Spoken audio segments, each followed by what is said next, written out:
Polkadot are in my view a very unique project aiming to act as a platform for developers looking to build next-generation blockchain-based applications. But actually, that's not what makes Polkadot a uniquely valuable project in my view. Actually, the interoperability of blockchains is what makes Polkadot valuable. You see, right now blockchains are viewed as islands of individual data. In other words, a blockchain space is very compartmentalized, and so there is significant demand for a project which solves the problem of compartmentalization through interoperability. And right now, Polkadot are in my opinion the most technologically advanced and valuable blockchain project aiming to fix this issue. But before we get any further, if you're not yet subscribed to our channel, then not only are you missing out on fresh daily content, but you're also missing out on monthly crypto giveaways as well, so be sure to subscribe for that. Anyway, the reason as to why blockchain interoperability is a highly desirable function is because it allows developers to combine and leverage the individual useful parts of various blockchains, thus creating a resulting product which is going to be a lot better than could have been achieved by a single development team. You see, being bullish on the technological prospects of a project is usually a good indication that the investment prospects are similarly good, but it's still not a guarantee, and actually I have pivoted my personal crypto investment strategy to start focusing on projects which focus on solving niche blockchain problems and serving niche areas of customers, as opposed to acting as a general currency solely designed to act as a medium of exchange. And the reason is there are 8,000 crypto projects and counting in existence, and so if every crypto project were to focus solely on trying to become a generic currency like Bitcoin, all of them would be effectively worthless.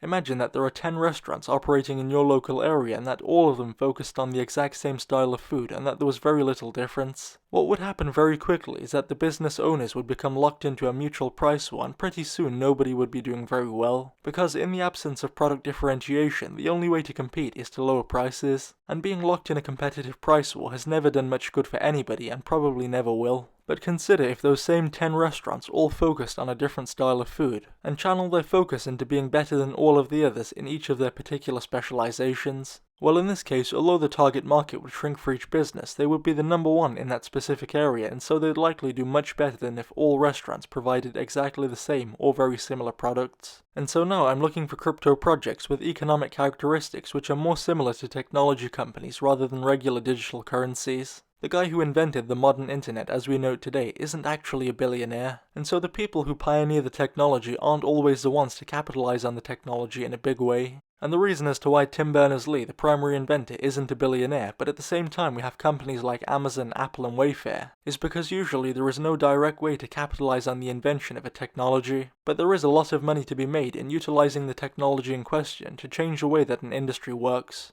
Amazon didn't invent the internet, but they had the foresight to be able to utilize the technology to create a better way of doing things than before. And if Polkadot or any other currency were to focus on just being a currency, I have a strong feeling that they would end up the same way as the inventors of the internet. Take Bitcoin for example. Bitcoin was the first user of blockchain technology in a cryptocurrency, but the problem with just being a currency is that you aren't really specializing in anything, and that means that you're only the best until another project copies your technology and makes it a little better, which is always happening because of constant innovation.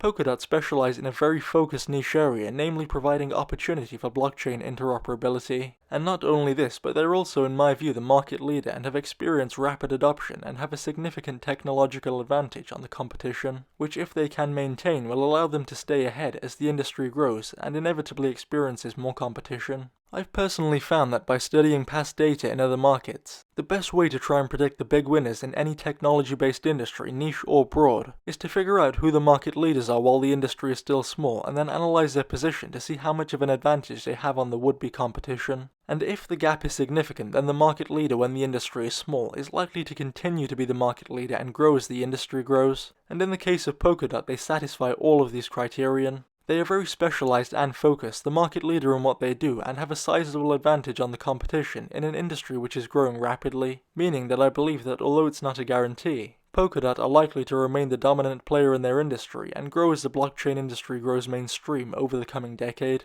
And well, as for the investment prospects, I think that nothing else needs to be said, but I'll leave the verdict to you guys. Anyway, that's all for this video. If you enjoyed and would like to see more content like this, be sure to subscribe to our channel. Thanks for watching.